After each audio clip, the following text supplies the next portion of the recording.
My name is Lolo de Puzzlo, and this is Media Delta. Hello, and welcome to another episode of Media Delta. We have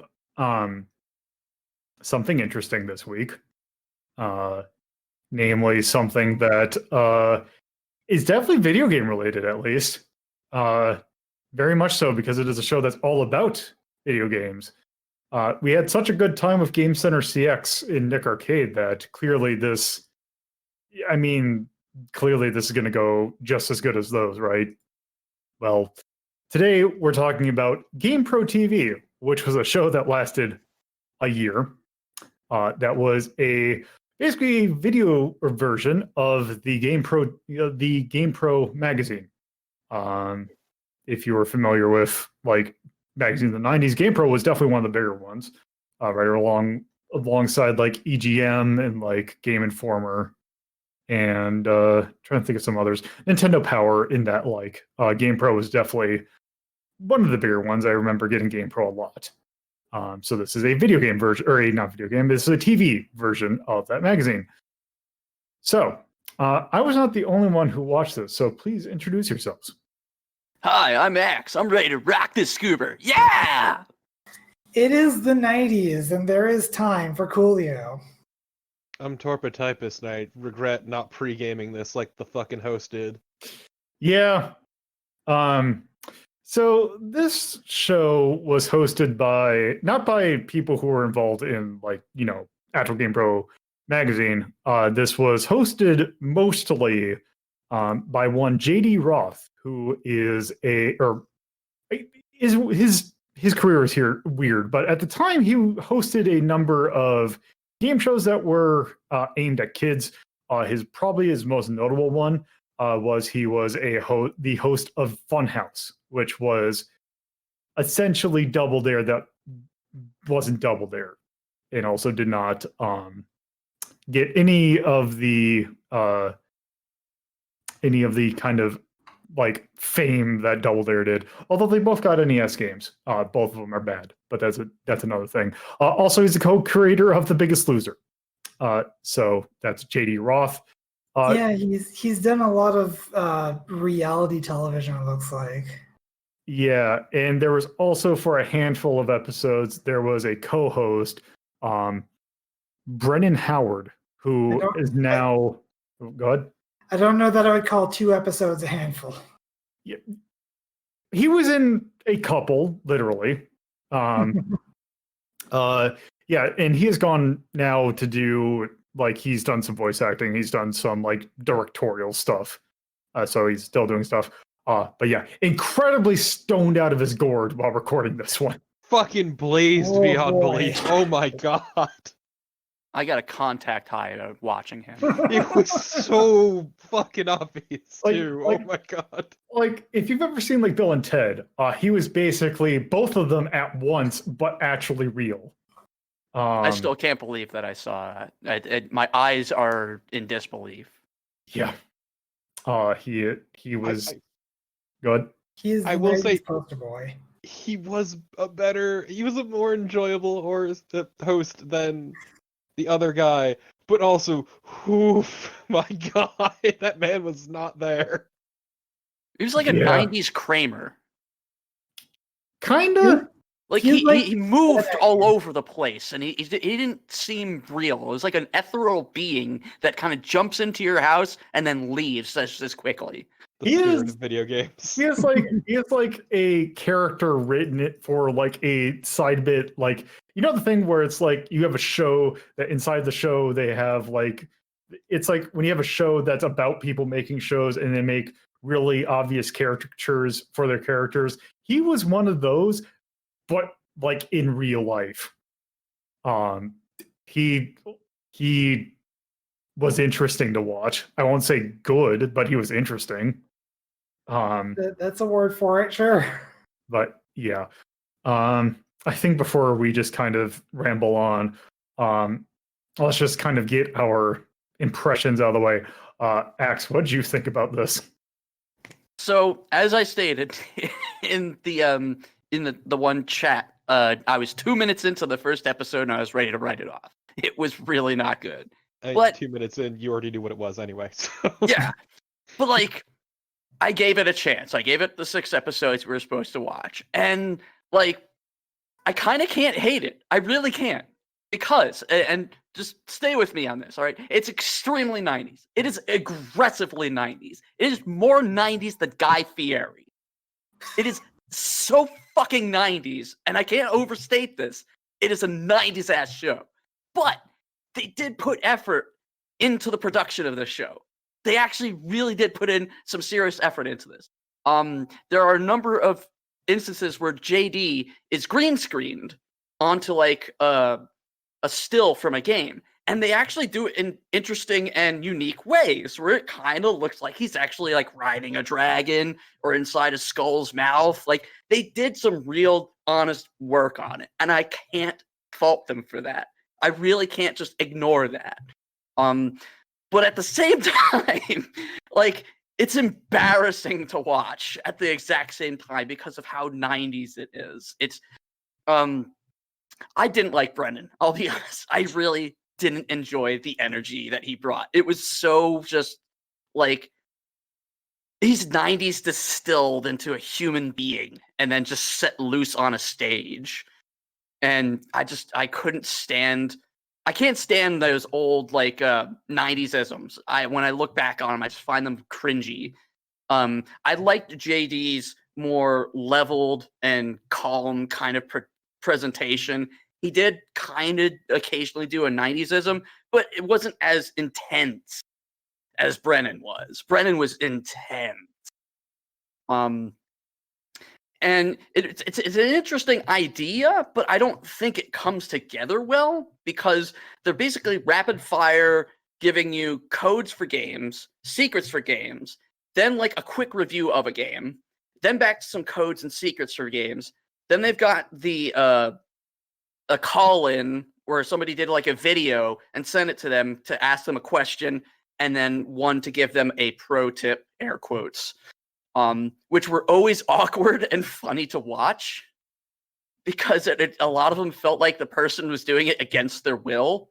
There was like I think she was like a 5-year-old girl doing it, and it was like she was definitely being coached to what to say throughout it. It was really bad. The show is just weird and all over the place. You know, it has this really interesting production, and at the same time, you've got like 2 hosts, one who's pretty normal, one who's stoned off of his fucking mind, and only lasted for 2 episodes. I wonder if that's why. And it's just like, they tried to take a magazine and turn it into a TV show, and I guess I could say they succeeded, because it's just as scattershot and weirdly laid out as the GamePro magazine was. But, you know, it was an interesting watch, and it's another relic from an era gone by.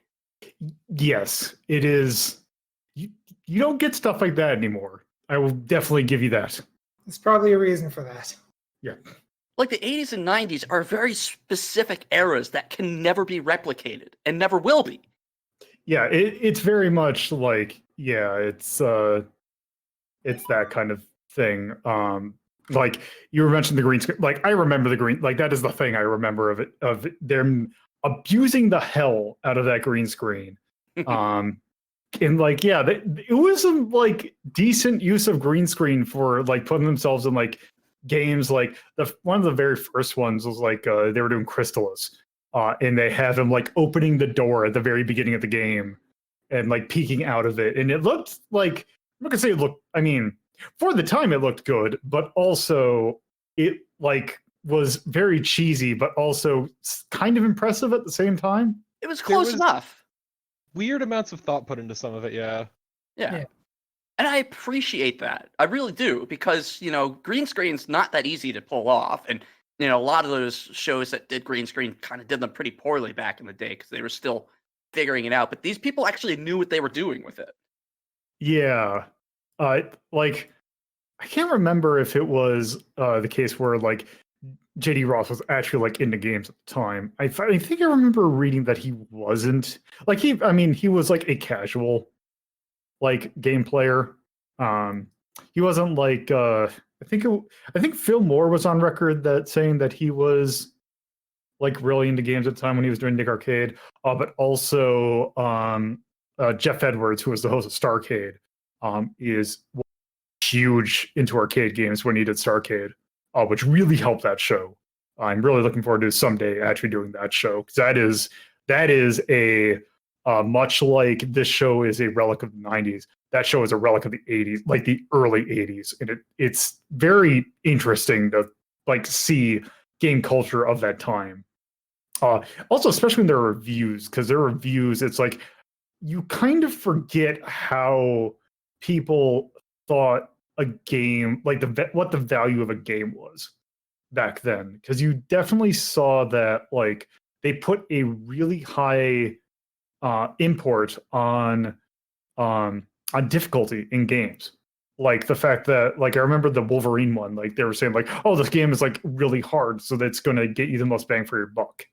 Yeah, and Ghouls and Ghosts. Yes, or was it Ghosts and Goblins? It was specifically Super Ghouls and Ghosts. Super Ghouls and Ghosts. Yeah, they also brought it up during that, because this was 91, so this was right when that game was launching. So just hearing their like how they thought, it's just a reminder of what people's thoughts were for these games that we now think of as really old. When they first came out, like how did people approach them, and like what were they impressed by back then? Like garbage games. Yeah. Like the graphical side of things, whenever they call out like the graphics at the time, it kind of brings me back to, and I've brought this up many times, Metal Gear Solid. When I first played Metal Gear Solid, I was blown away by the graphics, and I thought, it can't get better than this. This is realistic and, awesome. And, back then, they had their equivalent of that. This game is the best looking thing we've got on this system. Yeah.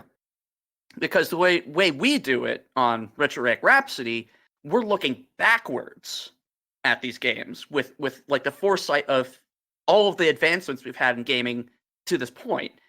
And it's like you said, it's really interesting to get an at that time viewpoint of these games that we've already looked at.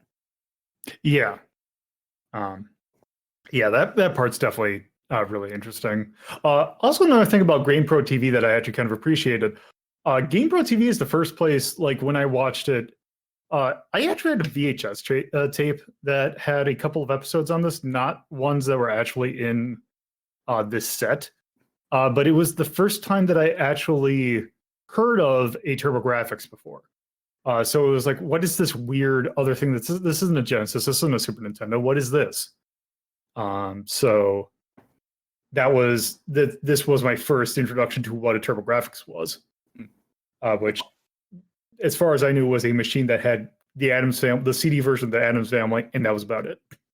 Confession on my end, I didn't know about the TurboGrafx until the Wii because of Splatterhouse. Yep. Because on the Wii shop, they had the TurboGrafx version of Splatterhouse, not the arcade. Yeah, I never saw, like, I might have seen a Turbo, like they might have had a store that had TurboGrafx, and I just kind of ignored it because it wasn't a Super Nintendo or a Genesis. Yeah. And you would just you would hear, like, I remember hearing rumblings of what a Neo Geo was. But this was like the first thing that actually had like stuff in it for the people who had TurboGrafxes, and put them on the same level, actually, which was kind of interesting. But yeah, that's just kind of interesting. Yeah, any other thoughts?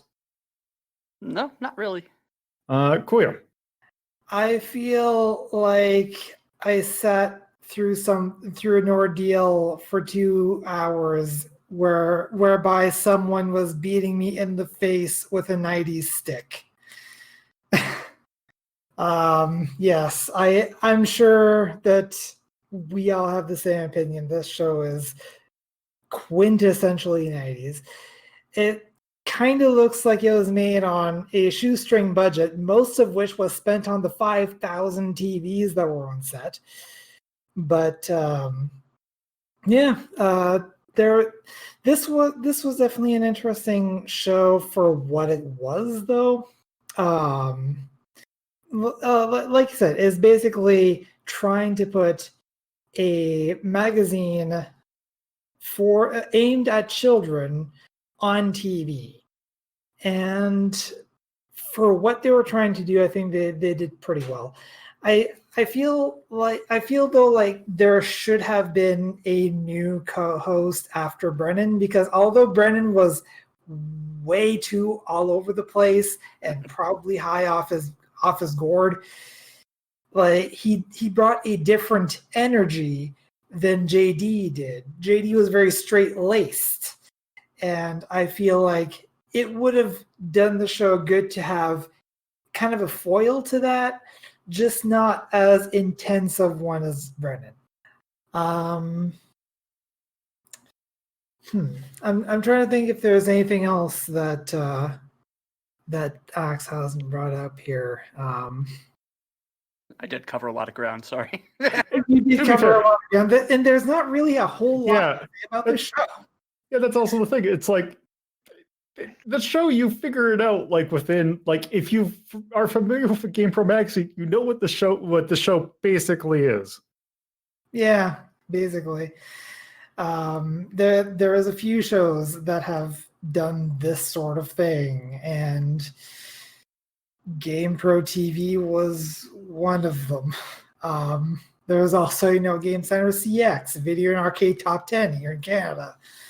Starcade, I've honestly never seen. Starcade was about playing arcade games. It's a different beast. It's not about presenting like codes and facts and hot tips. Gotcha. Yeah, I've vaguely heard of it, but I've never seen it. So that'll be an interesting experience when that comes up. But yeah, it's a very straightforward show, and I feel like it definitely appealed to the audience that it was aiming for at the time that it was doing it. It aged poorly, but it's still an interesting relic that we can appreciate for what it is today. And just as a complete kind of one-off thing, I do appreciate that in the first 3 episodes, there were 4 football games covered. Yeah. John Madden was huge at the time. It's also great because they kept calling different ones the best football game. Yep. And then Brennan would sit in a chair and catch a football from off screen. Yep. They got. I'm pretty sure they all did. They had the dedicated football thrower guy. And just to be fair, when we say it didn't age well, it didn't age well in any problematic way. It's just a really kind of embarrassing relic in a way. Yeah, I mean, it's not offensive or anything. It's maybe kind of offensive to the senses, but it's not offensive to the sensibilities. It's a lot happening. It's a lack of connection, kind of. You can tell that this was a different time. Yeah. So, yeah. Anything to add? I think that's about it for now. All right, Torpo. I stopped watching after 3 episodes. I need to come clean about this. I couldn't take it anymore. I don't think it's bad per se. It does what it sets out to do. It's a magazine and TV show format, but it is exactly as dry as that. They try their best by, showing off game footage, which is fine. Trying to talk about it in incredibly 90s ways, which is whatever. Fucking throwing the football, but the actual show, there's not really much of a show. It's literally just them rambling off codes with game footage in the background, or talking about how to get high scores, or any of those tips and tricks. That's exactly it. And it's not necessarily a bad thing. It's just I didn't find it that terribly watchable. Also, because it was a vicious, constant reminder of the 90s. And I enjoy. So JD was a solid host. I will not dispute that. But the other guy, was it Brennan? Brennan. I enjoyed so much more because he was such a hot goddamn mess. It's really good. He was 100% blazed at a minimum.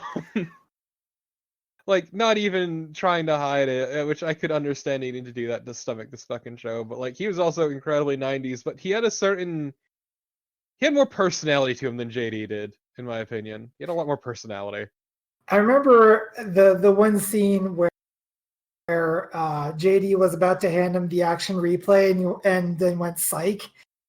Remember The that? betrayal. And Brendan Twice, not just once, twice. He got twice. Not even psyched. acting. It was a super fucked up thing to him because he just looked betrayed. And then they every zoom in time. on it, and he's like, "The fuck? Why would you do me dirty like this?" But like the actual show itself, there wasn't much. I was impressed by the presentation, if nothing else. They clearly went out of the way to set up like all these green screen effects and setups ahead of time. So for like certain games, they would deliberately put the head and like the guy's head in places where it would not be in the way of the actual gameplay and UI, and it was kind of actually surprisingly clever. I actually did appreciate that, even if the show was budget as shit. Like there was a lot of thought put in my opinion, a lot more than they gave off with their air of 90s. But also it was great seeing the fucking children. It was pretty much all children calling in like, "Hey, look at my high score," or "Hey, how do I get past this spot?" The Star Yeah. Tropics one killed And- me. The Star Tropics one was so good. It reminded me how fucking horrible that game is. And the great thing is, just considering the fact that they send in that question, and even if they had that question legitimately, or if they were just trying to get like a T-shirt or something, if they had that question legitimately, they've probably figured it out by now because it probably took like 6 months to a year to produce. I want one of those T-shirts. Those T-shirts were kind of good, actually. And they're on their way to you, right side up. Yeah. Also, this is a cruel, powerful reminder of how fucking dead GamePro is. Yeah. Yeah. And then there was one person who earned a prize of a year's worth of subscription to GamePro. Yeah, that was only in the first 2 episodes, I think. They were sending in their high scores, and whichever high scores they presented, they would send those people a GamePro subscription for a year. But I don't think they continued that after the 2nd episode. Yeah. I can see, like, I wonder if like even that was too big for their budget. Because I'd imagine, like, if I remember correctly, like an issue of GamePro, I think was like $15. Well, no, it couldn't have been that much. Jeez. No, it's like 8. Like it was between 8. It wasn't like $2, if I remember correctly. It was like I want to say you were right at 15. like I said 15, but then it's like that couldn't be right, could it? Because I mean, it's been forever since I've bought a magazine, but it's like that. Like those weren't exactly like super cheap, especially once they started putting the demo discs and all that.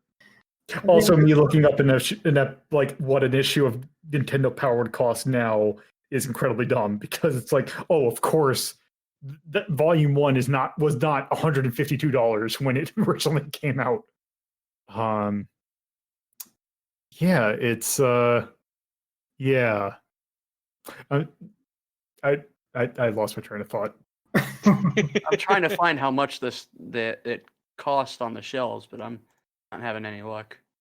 I bet you if you can find a scan of a Nintendo Power magazine, they'd probably have the back cover, which would have Pro. well, right, yes, but I'd figure they'd like a comparative like Nintendo Okay. Power would be okay. $5. Oh, it's $5. Okay. $5 US. Canadian, it was $6.50. I mean, in the 1990s, I mean, if you with inflation, that might not actually be that far off. Well, it's probably about a $45 subscription for a year. Probably. So let's see. If I was in 1990, I appreciate how far off track we've gone. It's beautiful. I mean, what else are we going to talk about? And I was $10. talking about the show. I want to hear more of what Torpid has to say.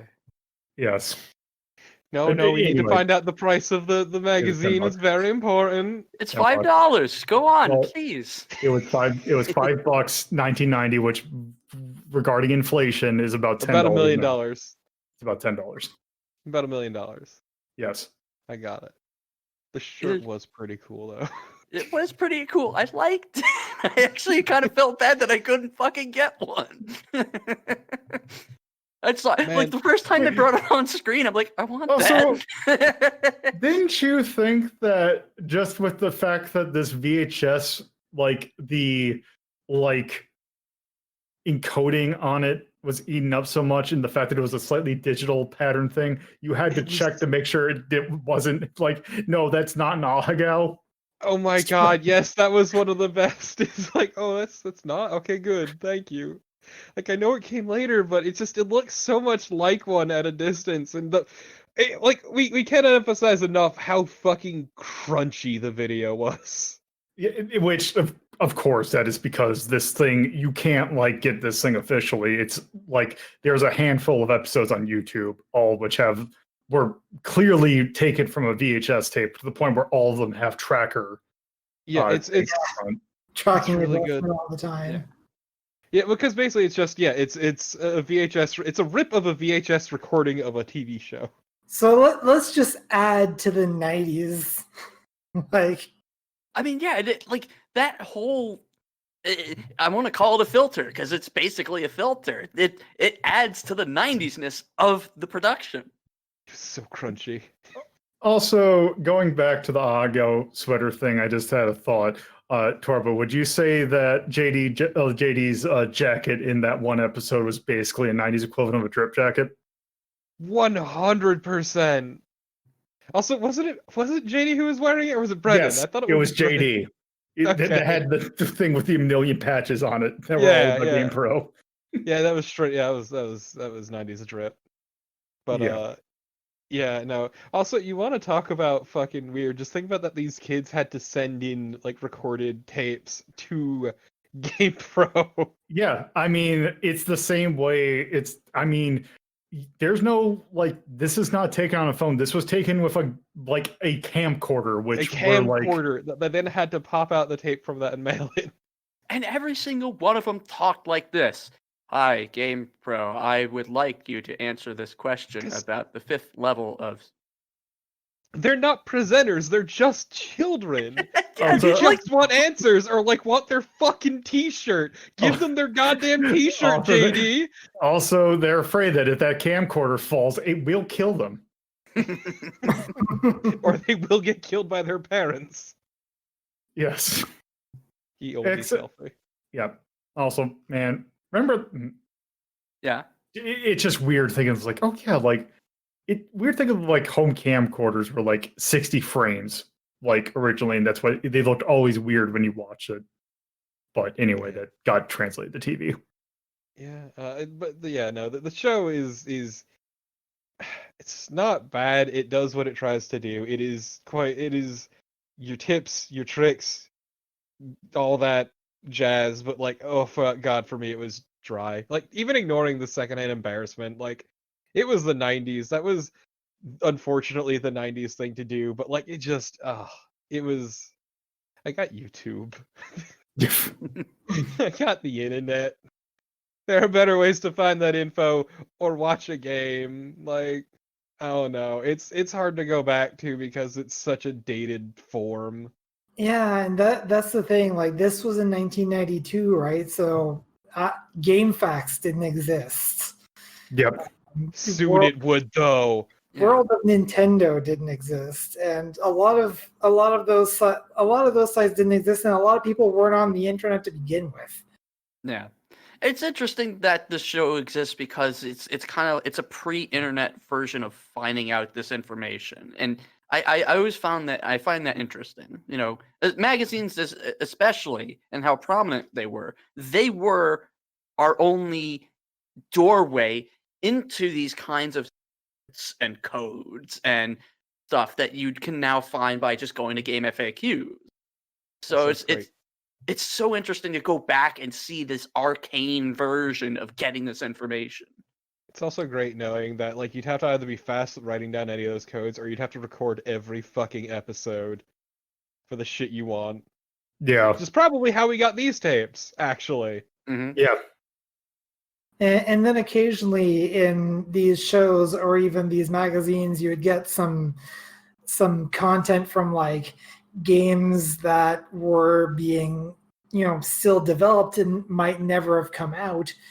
Now we have the cutting room floor for that. I remember actually in one issue of Nintendo Power seeing something about the prototype version of SimCity for the Nintendo, like the NES. Yep. Just a couple of screenshots, and that was it. Now we have an entire ROM thanks to TCRF. Yeah. It's a very similar case to why people were obsessed with Nick Arcade for a little bit, because that was like a case. It was like a real life Wizard case where it was the first time that people saw Sonic 2. And the version of Sonic 2 that was on Nick Arcade was so sought after because you could easily tell that it was a prototype, because Emerald Hill Zone looked a little bit different. Like the background wasn't fully right. And it was playing the music of Starlight Zone from Sonic 1. So finding that version of the game was a huge thing. And it's like when they found the prototype for that, there was such, like, I think it was referred to as the Nick Arcade prototype. And it's interesting the games that they chose to feature on the program. And one that stood out to me in particular, for obvious reasons, was the Immortal. Yep.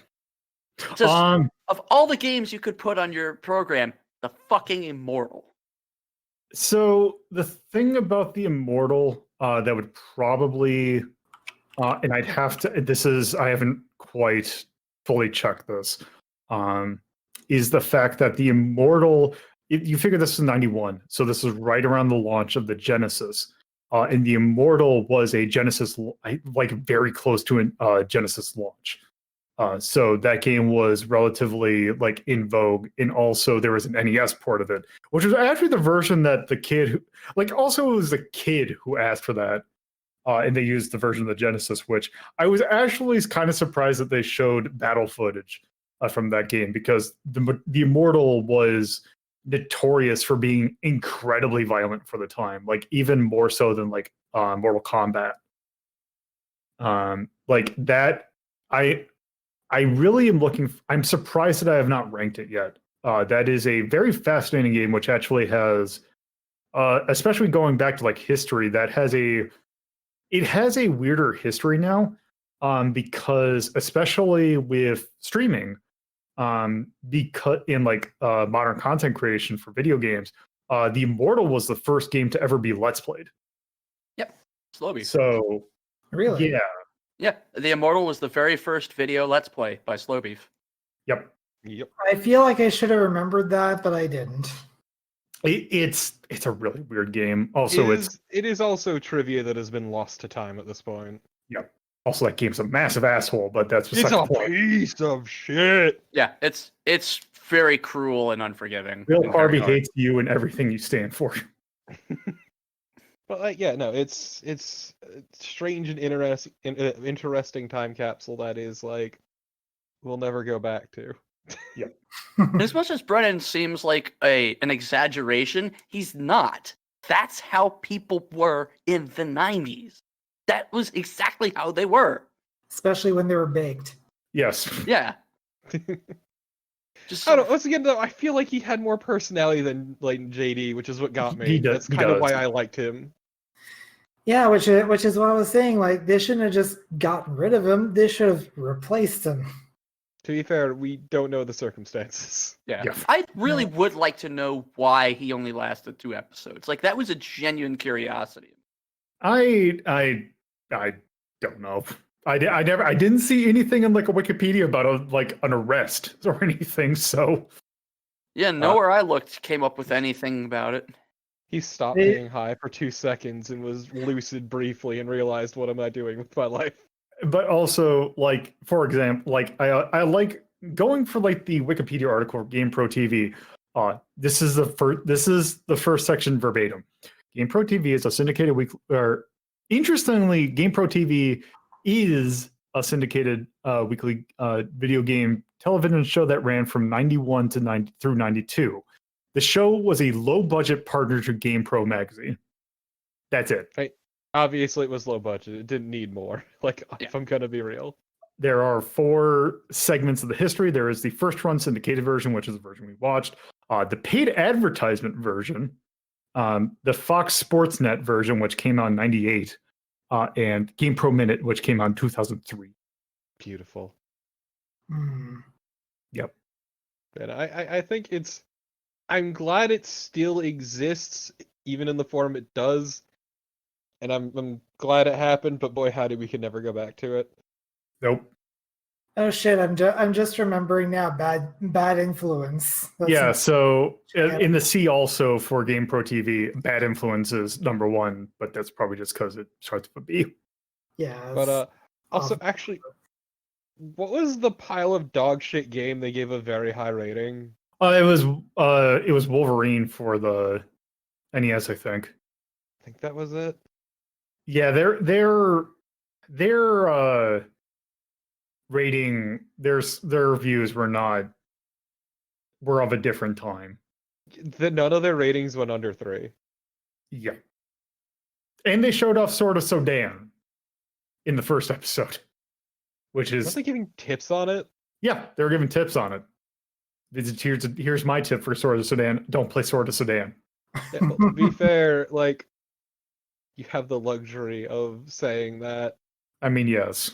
You're not some kid who got it and it now has like their one game for the next several months. Some unfortunate parent who paid $60, $90 for that game. Like Some the fact that, kid who remember, fucking rented it.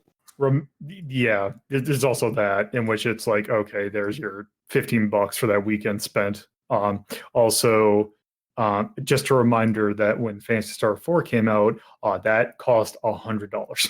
Yeah, and you got I saw the other day somebody bemoaning the $60 price tag on games, saying back in the day you could buy it for like $20 or $30. Bullshit. I bought it for $60. I bought Bart's Nightmare on the Super Nintendo for $60 retail. So Duck that's the thing my dick. that a lot of people forget is that the price of video games has stagnated, and that's a good thing. Yes. Yeah, game prices haven't gone up with the cost of inflation. Yeah. It's why people freaked with a lot of the PS5 stuff being $70. I'm Yep. fine with them being $70. Shit costs money. Yep. I'm just saying, a lot of people don't realize how good we've had it for so long. Yeah, like games should cost $100 at this point, to be quite honest. Depends on the game. Yeah, I mean, I'm talking like More AAA. like AAA, stuff. yeah. Yeah. No, I'm not saying games- anything. I'm happy at 60. Thank you. Or games that come with equipment such as Ring Fit. Yeah. What's that? Inflation? Slap. No, $60. Anyway, is there any other things we want to go over? No, just once again, I'll say, like, yeah, it's cringy as shit looking back at it, but I'm glad it happened, and I'm glad the archives exist. Any last words? I love Before I kill you. now that just makes me think of the one point where they were showing the ending to Final Fight, and that segment started with JD Roth saying that he was going to put us out of our misery. Also, Like, are you going to kill us? Also, that just reminded me of when they were talking about Final Fight, where there's like, oh yeah, rescue Jessica and how she's reunited with her father, Cody. God, yes, that was right. Reunited with their father, Cody. Which, no. Then they also did Ninja Gaiden. They showed the ending to it, if I remember correctly. Ryu. Okay. Okay, yeah, all right. I need to make note of this. Brennan doesn't know how to fucking say Magneto, and it was a Oh yeah, Magneto, you mean? Magneto. ah. I God, mean, damn both it. of them are guilty of that. 4 times in that episode, and I just wanted to strangle someone. They got Astyanax correct, but they did not get Magneto correct. Astyanax. I'll ask you next. Yeah. Also, yes, it's a reminder of the fact that we did not know how to pronounce Japanese names back then, like Ninja Gaiden and Legend of Cage. See, In- that was the one good thing about the Wizard. They taught us how to pronounce Ninja Gaiden. Okay, but is it Tenchu or Tenku? That one I always says Tenchu. Yeah, I always knew it as Tenchu. I have. I'm Kisses. not sure what you're talking about. The video game Tenchu. Yeah, It was a okay. game for the PlayStation. It's a ninja game. Yeah. Very primitive. Did anyone have any other points before we rank? That was an amazing green screen flip jump that JD did in that one episode. Yes. But that's about it. Did love the use of his dislodged head, just completely removed, decapitated. That was the word. Just popping in and out without any sort of like video or audio cue. Just pooh, there he is. I recall one bit over a game where his disembodied head just kind of spun around the screen. Oh yeah. Yeah, there were Either way. Yeah. Yeah. Okay, so we're gonna rank this using our normal 1 to 21 scale with the 3 extras of 69, 420, and 666. To note whether or not whatever the GamePro that we watched is good. 1 being absolute mastercraft, can't get any better. To 21, which is absolute garbage, not even worth watching, like not even ironically. So X, where would you place this on a 1 to 21 scale, or do you want to go for one of the 3 extras? No, this is rankable. I'm gonna say 8 or 9. All right. Coolio. I would say on the GamePro scale, this would be about a 3. On the Retro Rank Rhapsody / Media Delta scale, I would put it around 13. All right. Torpo. I would argue this is like above ranking because of specifically what it is, but also there's no actual rank among those that suits it. So I'll probably say like fucking 12, 13 All right. on a good day. I was actually thinking 420. Just because of how much of an alien thing this is now, just of the fact that it's like such a time capsule to the 90s, that thinking about this in a scale of like good or bad really doesn't do it justice, I guess.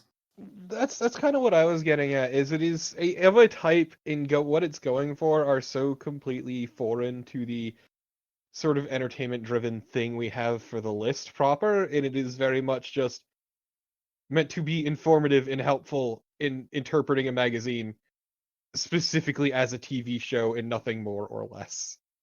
Kind of think about it in comparison to things we've ranked 420 in like in Retro Rank Rhapsody, stuff like Virtual Springfield or like LSD Dream Emulator, where taking them at their face value of like trying to review them in the same way doesn't really kind of make sense, because it's more about just like the fact about like LSD Dream Emulator, the music in it is cacophonous and like there is like it is a jank ass game, but that's not really what you're going there for.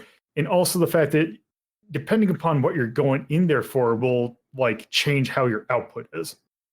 Like I feel like at least my reasoning for 420 is that I just feel like this is just such a weird thing that it doesn't really fit on the scale in the same way. It's kind of As an objective note, this is the description for 420 Otherworldly Vision. This is impossible to rank because what even is this? Well, it's like I agree with Lolo. It's hard to rank because it doesn't really fit within the concept of the scale.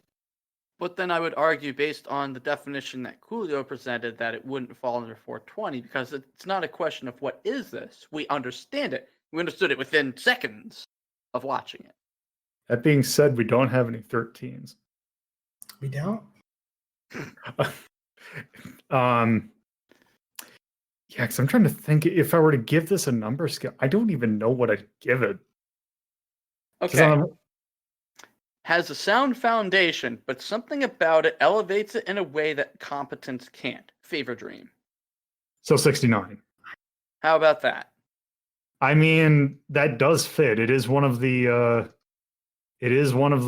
outside there, which I feel like it's just something about it. I just feel putting it on the normal scale kind of almost does it doesn't do it a disservice, but I feel like we have to put like an asterisk next to this, that this is not something you watch like in this, like, if just to give a comparison, like the X, like if we put this in 8, you're putting it right next. Oh, that's Retro Craftsy. You're putting in the same stuff as like Area 88, Digimon the movie, Secret of Mamo, roller games, Sweet Home, which I feel like going into this with thinking of something of those kind is a little bit I feel like it'd be slightly off, if that makes sense.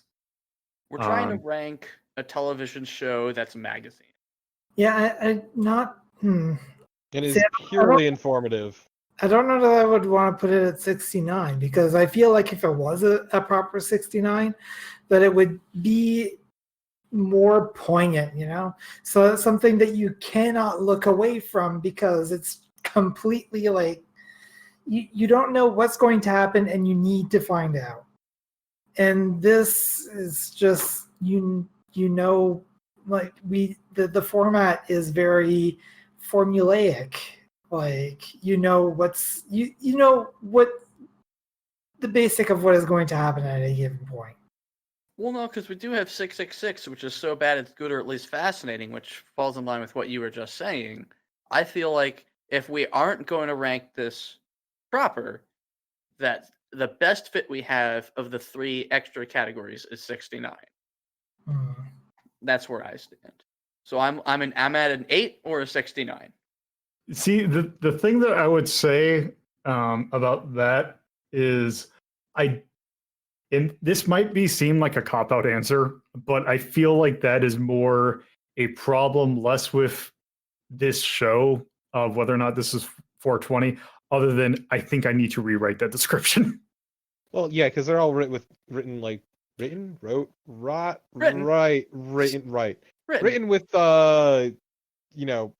in game mind. Because I feel like you're like that actually brings up a point that I would say is why I might argue also for 420 is that in it simultaneously, depending upon your point of view, you could think that this is like a fever dream of something that you might be interested in, but also this could be a fascinating nightmare too, because of just its really weird production value and all that. I could definitely see a case for really any of the 3. And just in the case of like having it being a happy medium, I feel like it could be a case for 420 just because I feel like it would fit somewhere in the middle. That's a fair argument for me, actually. I mean, this isn't a hill I'm willing to die on. So I guess let's do it like this. Let's just So, Axe, you're saying 69 in that case? I'm saying an 8 or a 69. Okay. Coolio. 13 or 420. All right. Torpo. The fuck is wrong with all of you? I'll just say a 13 and call it a day. I don't care enough to argue out the semantics of this bullshit. I'm putting this firmly on Lolo again. All right. You know what? Just for giggles? We're not ranking it. No. I'm going to also say 13 or 420, and I think by the fact that 3 of us said the same number, I think it's a 13. Jackpot! I'm 3. Just so we can put it somewhere. Want this to die. All right. Also, finding information about who did this is like not impossible. I don't have the energy in me right now to like fucking argue out the semantics of this bullshit. Anyway, so I don't think there's any content of note. Like it didn't really do anything else. Is there anything we want to call out in music, charm, cinematography, storytelling, action, or artistry? Do we No. want to say this was camp? Absolutely, I would say this is Camp is camp. shit, Camp it but up. I'd then. argue in a way that isn't super charming. I'm gonna, you know what? I'm just gonna put that. I'm gonna put that in yay and nay. How about that? Yeah. Because like otherwise there's not much to say about it, honestly. Um, It's part of why I said it's so fucking act- hard to rank. so there is a couple of charms that I can think of. Yeah. Actually, and also a non-problematic version of this. Boy, this was from the XTs, wasn't it? This is very much a '90s show. This is aggressively 90s. This is so 90s, I feel like I need to go play Clax. Okay, but like where do we rank it for bad opinions? I mean that we can't really do anything for that. No, but there's also another one that we can put. Where does this go? Oh, in artistry. Taste the budget. Yeah. Yep. Yep. They did what they could with what they had, and I appreciate that at least. And I'm pretty sure that is the first one that gets that up that Like, charm. I appreciate that there was clearly some effort put into their green screen shit. Yeah. Yeah. Which is, yes, they actually thought about that kind of thing. I would propose, and feel free to throw this out if you want, that this is cheesy in a good way. I disagree. I don't think this has much charm at all. It's very, I would argue it's a taste thing. Fair enough. It's a big shrug. Actually, there is actually a charm. There is a charm that fits this perfectly, which is wonderfully of its time, which is a CD icon. Which I feel like that. Yes. Yeah. That's perfect. When it comes to really anything else, I can't really think of anything because like the music used was just music from like I don't think there was any like there was like a public domain sounding like It's a generic rock song. yeah, but the Yeah. rest of it was just music from the games. Yep. It's Because they didn't really need to put much money into that. 90s across the board. Filming, it's mixed because like the regular show is shot okay, and then they had some occasional moments where it's just like it seemed like nobody knew what they wanted to do and the framing wasn't that good. But then on the other hand, you had the green screen stuff that was actually good. So I'm kind of, I guess maybe leave it blank because I'm in the middle on that. Yeah, one. I would say leave it blank. I wouldn't say it's bad, but I wouldn't say it's good. Your mileage may vary. Probably still not even that. Yeah. Yeah, and I mean, action doesn't count, and storytelling doesn't count either. The football throwing was pretty good. Yeah. They caught the football. Well, the take they used, they caught the football, which probably was the first take. So I'll probably give them that.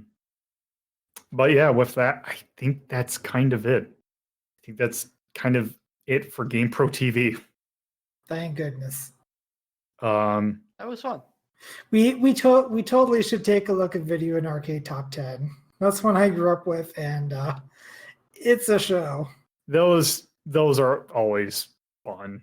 Also, things like Video Power and like in Starcade. Starcade, I feel is like Starcade's not as like flashy as some of these other ones. It's just very competent at what it does. Which also I think Starcade is. No, I don't. No, it's American. No, it's just Jeff Edwards, who I think was Canadian. Anyway, I think that is going to do it for GamePro TV. So before we go, Axe, anything you want to plug? Yes, the Autistic Self Advocacy Network which is a fantastic organization run by people with autism for people with autism.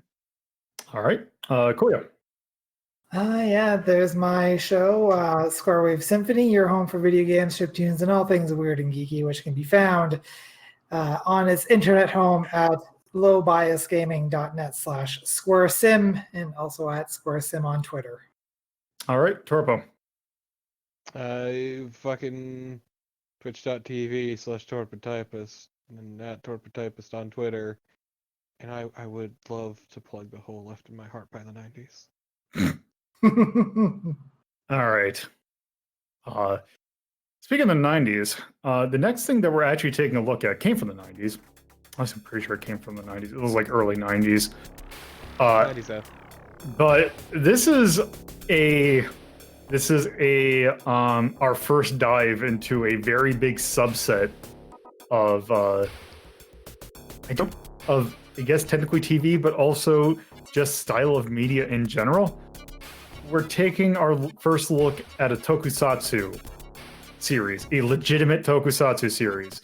One that the only people over here probably know of, because it was the basis for the Japanese version of the game that came out over here as Shatterhand. The show that we are watching is Tokyo Shirei Soulbrain, which translates roughly into Super Rescue Soulbrain, which is a part of the Metal Heroes series of Toku shows, which is slightly different than, say, something like Kamen Rider or something like the Sentai series. But yes, we are going to be taking a look at that because Toei has, I'm pretty sure it's Toei, has put a good majority of that stuff available on YouTube, like officially. So we will be watching that in a return to watching a series. So with that, that is going to do it. So thank you all for watching or listening. Bye-bye. Later. If you would like to see the list in which we have ranked every single thing we've done for Media Delta, you can go to r3.ldp.life in your browser. If you would like to watch the sister show that determines what could show up on Media Delta, that's Retro Rank Rhapsody, you can watch it live on Twitch at twitch.tv/lolotopuzlo or on YouTube at youtube.ldp.life. If you would like to discuss this episode with others, please join our Discord server by going to discord.ldp.life in your browser, which should give you a link. Thank you again for listening.